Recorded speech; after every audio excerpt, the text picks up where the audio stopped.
Welcome to Last Call with Jamion Christian. Our guest today, Abe Woldeslassie, the head coach at Macalester, currently in his 5th season as the head coach, where he leads his alma mater. Abe was also an assistant coach at Siena College, operations at Davidson and Dartmouth, and assistant at Bowdoin College. Also spending 2 years in Las Vegas at Impact.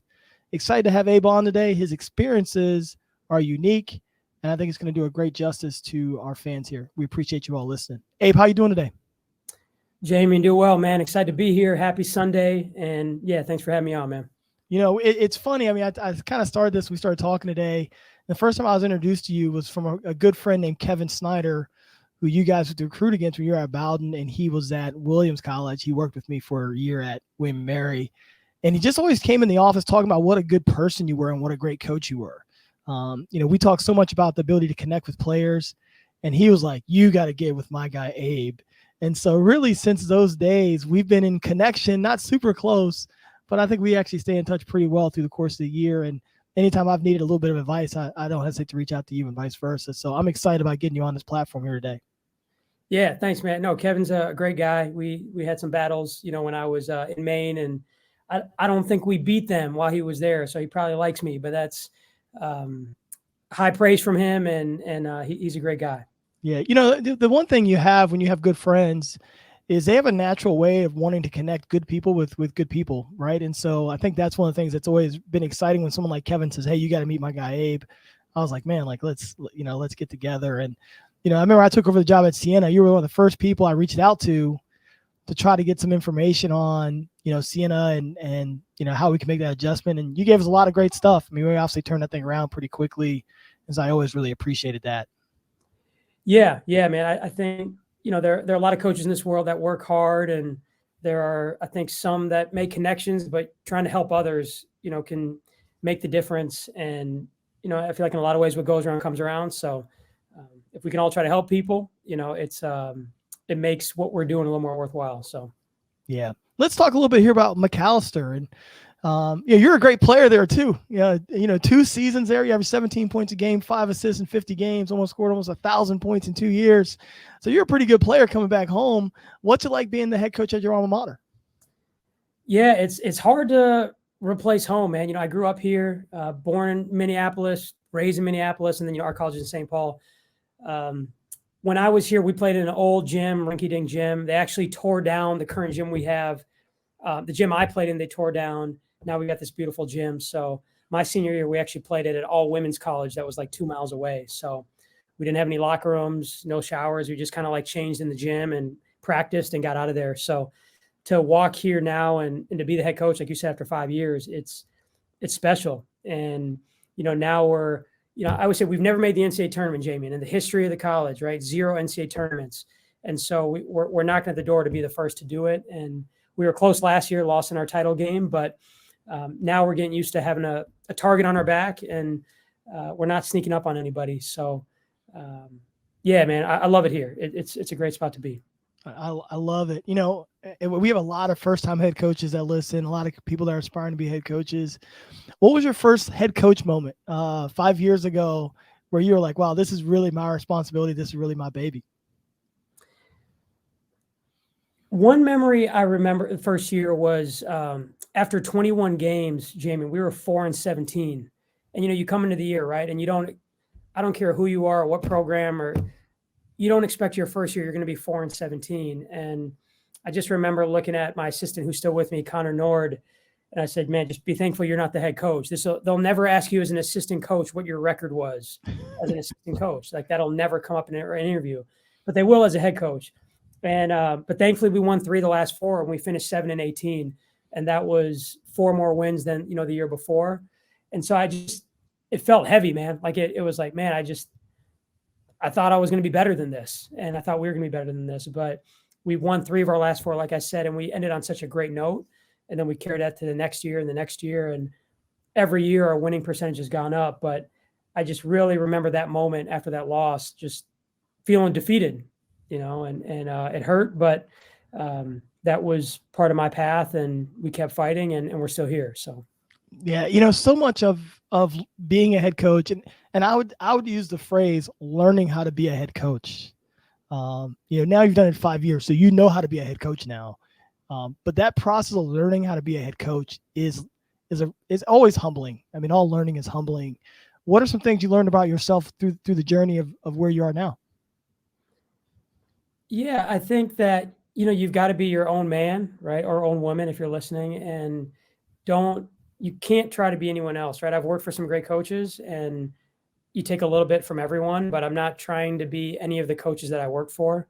And you have to know your institution and your school, or whether it's AU program, high school, college, and try to fit that school, right? So like at McAllister, we have students from all 50 states, over 90 countries, right? Like really diverse student body for a school of our size. And so we're trying to recruit to that. And so right now we have 9 people on our staff, like either players, coaches, or student managers that were either born in a different country or their parents were born in a different country, right? So like our team isn't different from McAllister. Like we are the school. And so just that might not work at other schools, but like that fits here. And so we've really tried to recruit to that and embrace that. And that's what we're going to continue to do. So. Yeah, that's really neat. The ability to have a diverse place to be. I mean, I've been at a lot of different academic places as you have, and to feel that appreciation for the diversity, I don't know if you always get. So that's neat that you're at a place that really appreciates that. Yeah. And our leadership, man, our president, she is the first woman and first Latina president in school history. Our athletic director is African-American AD, then myself as a Black head coach. So it's reflected not just in our team, but in our leadership, and you feel supported, and it helps recruiting, right? Like when you have a president, we have our president every Friday, Jamie, every Friday, she tweets out Fan Friday. It's like a little thing, but just something about whether it's our game or the women's game, or it could be men's and women's swimming or whatever. She's so supportive of athletics, and you don't often see that at the Division III level. So I feel supported, and it's a responsibility that I got to keep making sure that other people get this opportunity to play here and coach here. Yeah. What do you think and maybe you're still learning some of these, what are the major advantages to just having that kind of support? You talked a little bit about recruiting, but I'm talking more about in the locker room, the kind of conversations you're able to have. Can you share a little bit on that? Yeah, we have 2 Muslim students on our team. We have 2 Jewish students on our team. I think we have 3 Catholic students on our team. Not that it's all about religion, but just when we can have real life conversations outside of basketball and hear different perspectives. One of our students was born in Senegal. His first language is French. And so we put in a play that it's funny because the guys couldn't pronounce the French word. So like we shortened it to like an English version of that. Right. But like just to kind of honor where he's from, but them to realize like, man, like we have a lot of people on our team that are Americans that like don't speak another language really well. So like you can't even pronounce one word in French. Like think how hard it is for someone that's coming here trying to learn English, and just to appreciate that and have a little more empathy with that has been great. So conversations are great. There's a mutual respect, and doesn't mean we're going to agree on every single thing, but we hear each other, and it makes that journey a lot more fun. Yeah, I know. I loved it. Being in a nation's capital for 3 years with a diverse team. When things popped up in the world, whether they were good or bad, the locker room conversations I thought were unbelievable because of so many different perspectives. Personally, I thought I had a lot of fun just listening, and I learned a ton, just from their perspectives, from being from different places. Yeah, we're only maybe a 15-minute drive from where George Floyd was killed, right? Like that was an international story. And we brought our team there last year just to, like, that's 10 minutes from where I grew up, Wow. and so for you saw images on TV, and it was just like constant 24-hour news cycle like that. It's not that far from here, so just to be able to see that and talk about it, and we didn't solve the world's problems by going there, but just to see that and know like this is selfishly, this is home for me, and I'm really proud to be from here. And it really hurt to see all those images and how our city was not in the best light, right? And so it makes them appreciate, again, like where they are right now, and hopefully they can use basketball. We tell them you're interviewing every day, right? When we play a game, you're interviewing. You never know who's watching, and you gotta hold yourself to a higher standard. So. Yeah, it's such an interesting dynamic the last few years with just the outrage of things that have happened. It's become, there's so many things have become so polarized. In college is really the place where you're really armed with some of the knowledge to take out and share, right? Because you're on a campus life where you have people who really deeply care about these issues. You're not as segregated as maybe we grew up. Everyone in my town had one viewpoint, or maybe a couple had a different viewpoint. But on a college campus, it's pretty shared across. So I think there's just such a great opportunity on college campuses to learn outside of what you know and to be forced to listen. Yeah, definitely. And we have a really small class size here. Like average class size is 17. You can't hide here, right? Like you're not in a big lecture hall where you're not going to get called on. And again, we have students from over 90 countries here. We only have 2,100 students. So wow. It's hard to have a shared viewpoint. Like everyone's bringing something to the table.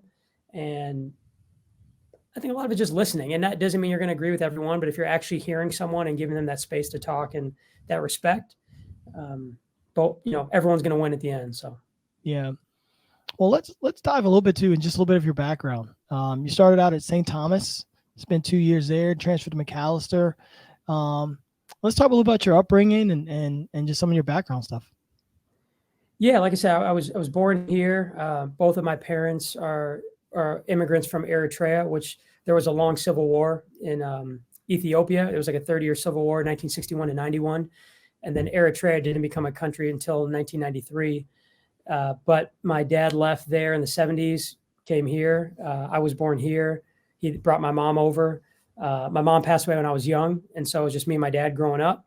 And then when the war ended, he just decided to stay. He had a good job here and was safe, and I was in school and all that. So I grew up playing soccer, man. Basketball was like my second sport. I was like the Iverson of soccer. I didn't really want to practice a whole lot, right? But I was good naturally. I was a great soccer player. I love Iverson, but yeah, man, I had a love for basketball. It's just like what you do and I do, and so I kind of shifted more towards basketball in middle school and high school, and then like you said, played at St. Thomas for 2 years. I played JV, so I played.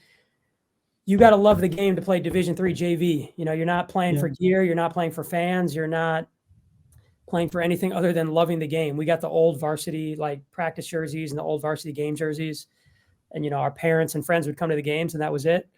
So I did that for 2 years, and then transferred to McAllister.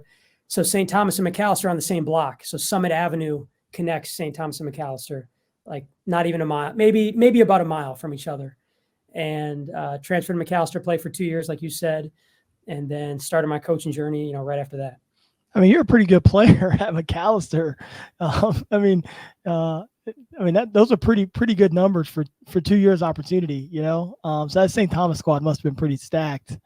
It's interesting. So I had a game yesterday, right? We played at 1, and thankfully, we got the win. And then last night I went to St. Thomas and watched them play. They played Omaha, and St. Thomas is now Division I, right? So they made the leap from Division III right to Division I, and they're arguably their two best players on their team right now are Division III guys, right? That are not on athletic scholarships, and I think now they're 13-6 in the Summit, or 13-6 overall, and I'm not sure what they are in the Summit League. And they're doing that with Division III guys because they don't have the full scholarship allotment and all that stuff. So to bring it back like that, that's how strong St. Thomas was in Division III, that it was hard. Even the JV guys could have maybe played varsity at other schools, but there were just so many players there. You can't play everybody. So. Yeah. I worked, maybe you didn't know this. I worked at Emory and Henry for 2 years. And so I've got some good Division III experience and on my hands. And I would always remember because those rosters can be so large. For sure. And you look at a roster. At Emory, we had 24 guys on the roster. I think over 2 years. Like we kept 24 guys on the roster. With JV or just one varsity team? No JV. Wow, that's a lot of guys. On the roster. A lot of guys, man. Well, I believe we have the NCAA record for number of players played in a game. Did all 24 play? We played, yeah. Like we went after Coach Johnson wanted to go after certain records, and so we played everybody. We gave everybody a jersey, and everybody got in the game, and we actually won the game. Oh, but I just remember looking at all these rosters and saying, we'd like lose a recruit to someplace. And I'd be like, man, there's 3 guys legitimately in your position. You're never gonna, you're gonna play as a senior there.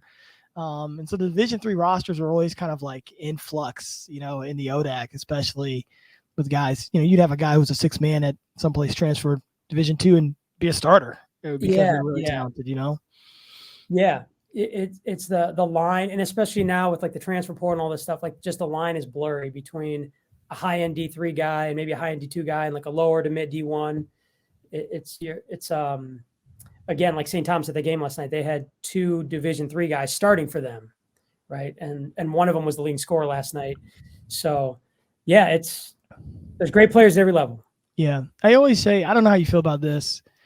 Like a Division III senior, can play at a lot of different levels.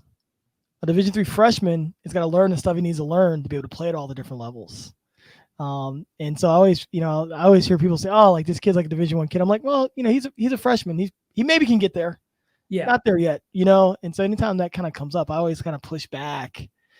We've been at all those different levels, but I think the key is the experience. The ability to be experienced at 22 years old gives you the ability to play at a lot of different levels. Yeah. Yeah. One of the best players I've coached was a guy named Will Hanley, who I coached in Maine at Bowdoin. And he, to your point, and I coached him his last 2 years, his junior, senior year, but his first 2 years, he was playing, but not scoring a whole lot. And then by the time he's a junior, he led the league in scoring, was second in rebounding. And then senior year, he flipped that, but he ended up playing professionally for 9 years after. And there were some Division I scholarship guys that probably you and I both coached that did not do that. Right. And it doesn't mean they weren't good enough, but it's just when you play all those minutes in Division III, by the time you are a senior and you are 22 or 23, you have a confidence, a maturity, and understanding that younger guy just doesn't have.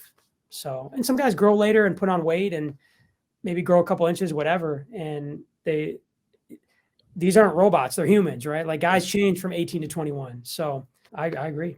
Yeah, it's fascinating to watch. I have so many good friends. I coach Division III, and I go to a bunch of Division III games, and I enjoy basketball, so I love watching basketball.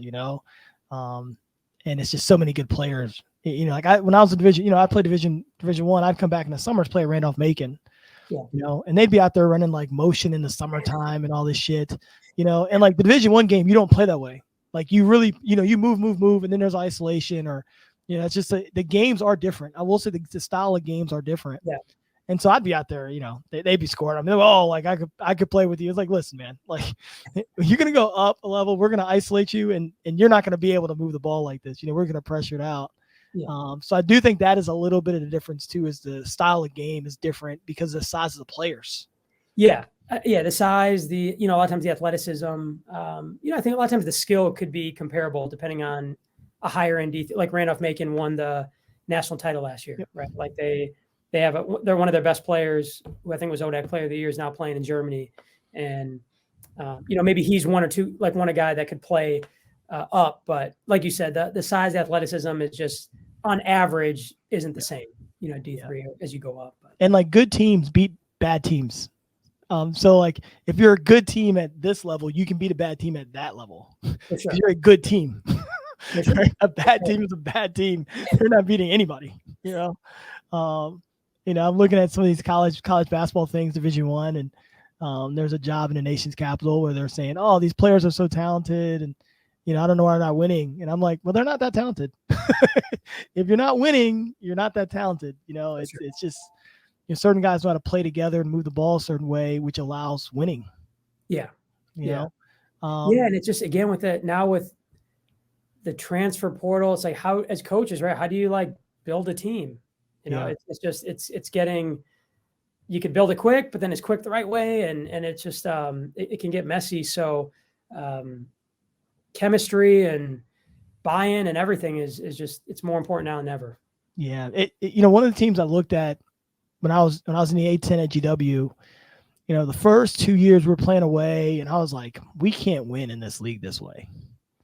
I was like, we can't win. We can't get the number of athletes that's needed to play how I played at CNO or Mount St. Mary's, and this is not a complaint because it's just what it is. You have strengths and weaknesses wherever you go. But I watched a lot of Davidson basketball. I probably need to call McKillop and like just maybe just go and sit on his deck for hours or something, because I watched a lot of Davidson basketball because I looked at their team. I said, man, they're not athletic. They're good shooters, but not great. They're good at a lot of things, and they're finishing top 5 every single year in this league. And their defensive numbers might not be great, but they take care of the ball. They take good shots. What is the secret to Davidson basketball?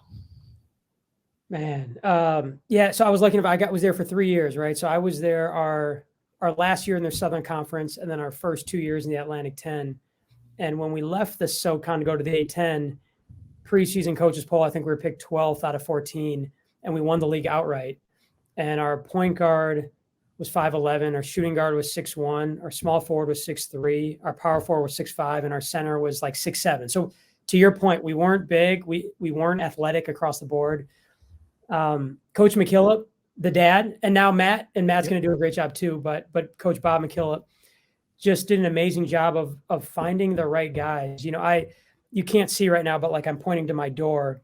There's a jersey of one of the players. He was A10 Player of the Year, Tyler Kalinowski, and 6'3", 185. Never saw him dunk. I don't think he could dunk. Right? He's playing professionally now in Spain. He had 2 offers, or maybe 3 offers out of high school. And that was when Davidson was in the SoCon. But Coach McKillop talks so much about like trusting your eyes. Like, don't get caught up in, well, he's got 5 offers and he's got 20 or 30. Like, who cares? If he has 0 and like coach thought that he fit how he wanted to play, like we would recruit him. So he just did an amazing job of finding the guys that he really wanted, no matter how many offers they had, and then getting them to buy in. And like the saying, like drink the Kool-Aid or whatever, like everyone was drinking. There was no drop left in the cup. Like everyone was really completely bought in. It's so interesting. So I worked for a guy named Bob Johnson at Emory and Henry, and I thought he was, and I've worked for some great coaches. And so this is not a shade to any of the coaches I've worked for, but kind of to your point there, because he had so many different types of rosters, he knew a lot of different types of basketball. Like you said, one year it might've been throw the ball inside. We played 2 bigs. We got there, we would have conversations about running Princeton, running motion, running 3 out, 2 in, like pressing, not pressing, play pack line. He was just like this encyclopedia of basketball knowledge. And I never thought about it until you said that. It's really because he had to be, with the way the roster could be or how the roster could transition.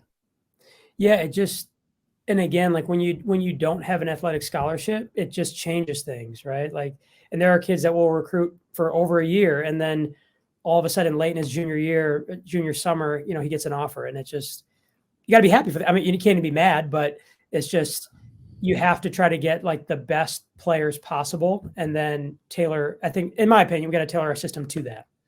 There's this drawer full of tapes. And so I'm like, all right, I'm going through every one of those recruit tapes. And one was Steph Curry. I wish I had kept the tape. I didn't know he was going to become the greatest. Like it was an actual tape. It was a VHS. It was a tape. Okay. So I popped this thing in here and I'm like, man, this guy is amazing.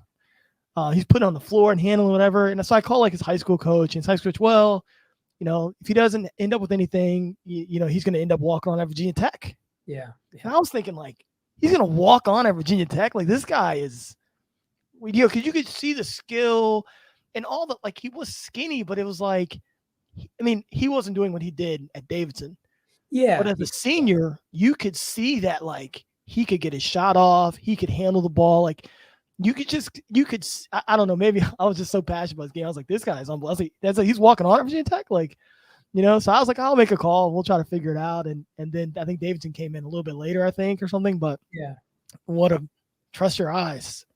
Yeah. And again, that's a unique, maybe in today's environment, right? That was kind of you're talking about tape. There was no Twitter. There was no, yeah. Like that probably doesn't happen today. Right. Yeah. Like that. But He was shorter though. I mean, I think on that tape at the time he might have been 5'11", 6 foot. Like, okay. I mean, he was smaller, but man, he that senior year he could go, and but maybe it doesn't. I mean, it's funny now. Every parent you talk to is talking about exposure, and I'm like, we're in the exposure era. You don't need to be you don't need exposure. You need to play well. Yeah, it's like it's hard to tell, man. All these highlight tapes, it's like, or highlight clips, it's just like, that kid looks good, that kid looks good. It's hard to know.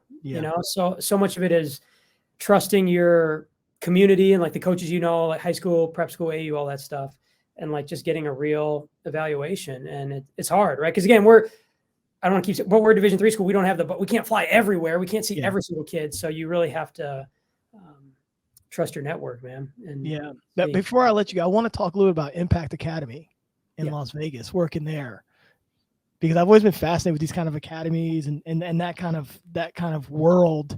Trying to learn a little bit more of it now. Tell me a little bit about Impact. Yeah. So I graduated from McAllister on a Saturday in May. It was beautiful outside. And my uncle was living in Las Vegas, and there was an internship at Impact. They had posted on like the NCAA website. So I applied, whatever. It's an unpaid internship. And I wanted to play overseas, right? And so it's tough for a 5'7" Division III guard to make that jump. But there was a team in England that had been interested, sounded like it was going to go through. Last second, it doesn't go through. And so the Impact opportunity was still there. My uncle was living out there. He had a truck. He's like, hey, you can use my truck. You can live at the house, all that stuff. Great. I'm from Minnesota. I've been born here my whole life, never left. So I'm like, I'm going to go to the Vegas for summer, live in Vegas, NBA Summer League, all the AU stuff, and just meet people, see where it goes. And so I went out there. I flew out on a Tuesday. So I graduated on Saturday, Sunday, Monday, Tuesday flew out, started my internship Wednesday at Impact. And at the time, there were a lot of guys getting ready for the draft that were one of the names at the time was like Alonzo G. Yep. Robert Vaden was out there, Antonio Anderson, who had played in Memphis, and a bunch of other guys. Those are three I just remember off the bat. So I was an intern that whole summer. And again, all the NBA guys were there. So this is when Tyronn Lue was still playing, Chauncey Billups. This was 2008 to really bring it back. Tayshaun Prince, Kevin Garnett, Kyle Lowry, Rudy Gay. I mean, amazing. I mean, these are the best pickup runs you could ever see, right? It was like an NBA, and I'm just wiping the sweat. I'm making the protein shakes. I'm doing the laundry. I'm rebounding when I can, taking guys to the airport. Just, I'm an intern. And that August of 2008, Impact was starting like an academy. It's like Impact Prep Academy. And so I was the first assistant coach. So I got hired full time. I lived in the house with the players. I drove the van. I was, taking guys to lunch. I mean, whatever you needed to do, right, just to make sure guys were okay. And what was hard about being out there at the time, and maybe still, there are not many prep schools in the West Coast, right? So like there was Stone Ridge Prep, who had Ennis Cantor at the time. Finley Prep was really big at the time. So they had Corey Joseph, Tristan Thompson, Avery Bradley, like unbelievable. So we played them 4 times. We went 0-4 because it's like, who else are you going to play? There's no many teams out there. Westwind Prep had Tony Snell, Jamal Franklin. So ours was a different model. I think they were really built to win. I think ours was a little bit more of a showcase model where it gave guys a chance to hopefully earn a scholarship, stuff like that. So, but man, I met so many people out there, living in Vegas, obviously, with the NBA Summer League, meeting agents and coaches and general managers and all that was great. But we were really on the ground floor of it in 2008. That was my first coaching job. So to have that experience, and we flew to Jackson, Mississippi for an event. We flew to the National Prep School Invite at University of Rhode Island in Kingston. Great experience for sure. Yeah. It's funny. I mean, this summer I got a chance to I got to go to Chris Paul's camp and work with really, really elite players and watch Devin Booker and Shai Gilgeous-Alexander and all these guys kind of work out. And it was really eye-opening. What are some things that you learned watching those high-level players work out and play? So Joe Bunisar was he runs it, right? He runs Impact. And I was in bed. I mean, it was almost midnight, and I look at my phone, and Joe Bunisar is calling, and he says, "Hey, can you get to the gym?" He's like, Joe Johnson wants to work out. So Joe Johnson at the time was with Jordan Brand, and he was doing some shoot in Vegas. And Joe Johnson must have hit up Joe, say, hey, can I get in the gym? Bam. So I'm like, all right, I get in the car. I got my truck, drive to the gym. And now it's like 12:30 at night. And I'm just rebounding for Joe Johnson and worked out for like an hour. Joe Bunisar was amazing at showing up when like guys wanted to work out. He was there. And just to see the way they took care of their bodies, right? Because it's just, you're looking for, in high school, you get away with certain things, and then college, certain things. And then when you're at that level, like there are so many guys fighting for 400 spots in the league or whatever it is. And every year there's someone younger that can jump higher. That the guys who stick are the guys that are just relentless in their work ethic, right? Because there are so many 6'5", 220-pound guys across the world, right? And there's only so few that end up making the NBA. And whether it's nutrition, whether it's guys that aren't getting in trouble or guys that are coachable or like find a role, right? Because there's one James Harden or there's one Kevin Durant or whatever, but then what do you do? Like Robert Horry, like we were talking about earlier. Robert, he found a way, right? There are other guys that were as tall as Robert or as athletic, but he big shot Bob, right? Like he ended up becoming a great 3-point shooter and found a way to stick. Like behind the curtain, they're competing, but there's a respect for like how you handle your business. And there's a professionalism that matters with how they interact. So much is changing now that it's like, dude, if you don't want it, there's another guy that does. And so there's just more accountability across the board. Yeah. What's one thing that you're really working hard to figure out right now? I would say for just our program, this is our first year where, and again, I'm open. I tell recruits this, I tell parents, I'm telling you, I don't try to hide from it. We've never made the NCAA tournament. Like it's never happened in history of school. And so some kids would say, well, why would you want to go to this school if they've never done it? Or why would you take this job? It's like, well, I want to be the first. I want to prove that like it can be done. And if no one else has done it and we've done it selfishly, that must say something about what we've done. And so now this is the first year we have a target on our back. And so like getting our guys to understand, like just not to oversimplify it again, but like how important each possession is. And like we got blown out on Wednesday, right? Like we lost to a team and it's like, dude, we're not a secret anymore. Like we're pretty good now. Now we're 8-3. Like that's my first year. We won 7 games. We were 7-18. So like we're not great, but we're pretty good right now. And so how do we go from a pretty good team to a great team and a national contender? Well, I know you'll get them right. We do this thing here on Last Call where it's the end of the night. Maybe we're having a drink or two. Maybe we'll do this at the Final Four this year. On the left side, you have someone who's retired. On the right side, you have someone that is still going and kicking in this game or in life. What 2 people would you want beside you? I was a really big Allen Iverson fan growing up, right? I know he was listed at 6 foot 160 and he was 5'10", 150. And that was when the game was a game of giants, right? Shaq and Hakeem and Tim Duncan, David Robinson, all that stuff. So for a small guy to play the way he did was inspiring for sure. I believe AI would be amazing at the end of the night. See, I wasn't even thinking that way too, but man, that's a whole other level. So he's solidified. All right. So that you got AI on your left. Who you got on your right? And then I'm going to say a current player that I really enjoy. I'll stick with Steph. And I think AI's even said Steph's one of his favorite players. So I think to be in the room, I don't even have to talk. I can just sit there because AI and Steph are very different players, very different people that came up from very different upbringings. And so to hear, but both have thrived as kind of smaller guys that have made their mark on the NBA in totally different ways. I'd pick those 2. I love it. Well, Abe, we're going to wish you good luck the rest of the year, and we're thankful for your time. Jamion, I appreciate you. I thank everyone for listening. And if, we always have an open invite at practice. So if anyone listening happens to be in Minnesota, we're 10 minutes from the airport. So if you're in the area, stop by and we'd love to have you. So thanks, Jamion. Thanks for joining us on Last Call. Until next time. Thank you for joining us on The Last Call, powered by Speakeasy, where careers grow through relationships and relationships grow through Speakeasy. We hope you enjoyed it, and we look forward to connecting with you soon.